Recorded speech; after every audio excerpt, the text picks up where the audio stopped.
We thought that hauling her out would make this easier, but the second we opened the switchboard, we realised this might be a bigger job than we thought. If this wiring behind the control board isn't right, nothing works, and somehow this is what we're living in right now. So today, we're trying to make this boat feel less like a construction site and more like home. If you're new here, we bought a broken sailboat and we moved on board. Now we're trying to fix her so we can get straight back out to sea. First of all, I'm sure you can see the wiring is an absolute mess. This matters because if something goes wrong, like it has when our depth sounder stopped working in the middle of the ocean, we're able to tell quickly which wire needs fixing. So if this isn't done properly, we lose power to navigation, lights, and everything which uses power on the boat. Yeah, right. That's all they need to be. The length of these, we already need it doubled up in length. Look at that.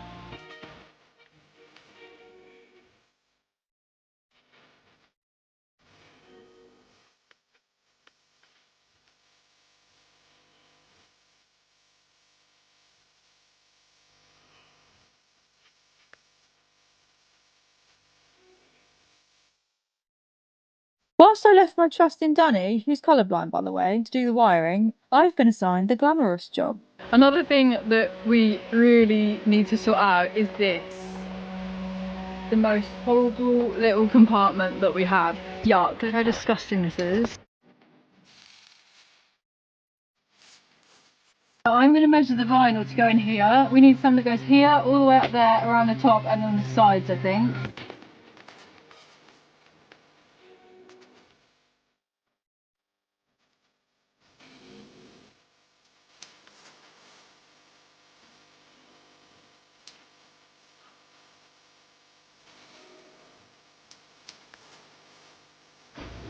Probably can't see all the lumps.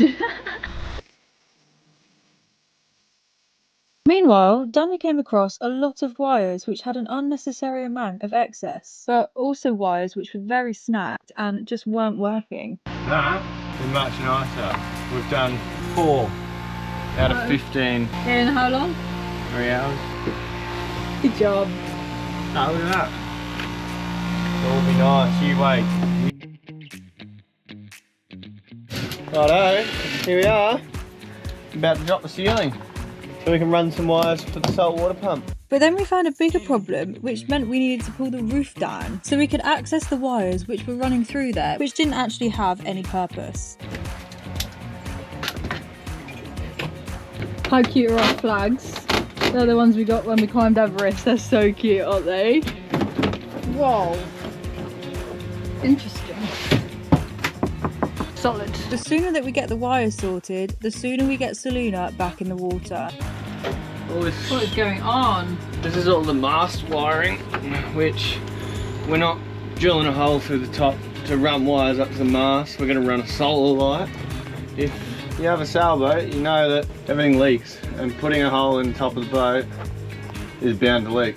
By the looks of it, has already leaked in the past. I'd say that's why previous owners didn't put it back on. Oh, look at all this wiring, we'll be able to use it. Can't tell me that looks better. It's not there yet. Little wires. Well, it's not done, it's nowhere near close yet. And we're still in an absolute mess. Daddy just found something. It's right there on the ground there. Disgusting. Righto. And we figured out that these are, well, I don't know what these are. What's that for? Anchor lights. Navigation lights. That one there, navigation lights. Oh, right. That's good. That must be the earth. All these wires.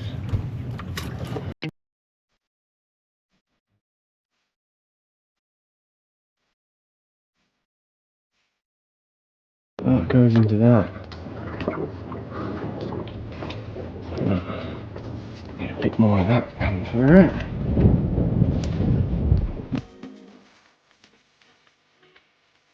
Let's go to there.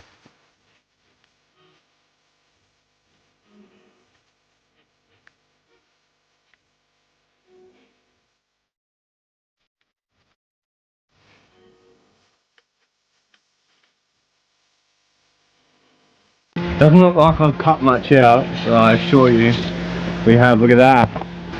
So there was wires running to both these power points from, see this one? From here to here, right? There's 2 wires running from there to there. All you need to do is piggyback that, like that. See how these are done? All you need to do is piggyback that to there, and there's 1 wire instead of 2.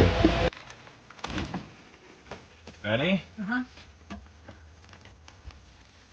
Wow. It's not done yet, but Much better. there's random wires from the stereo, that's what they are. It's weird. Hauling her out was meant to feel like progress, but some days it just feels like we've taken her apart. But I guess this is the part that no one sees when you decide to live differently. Thank you for watching. See you next Monday for the next episode of Sailing Soluna.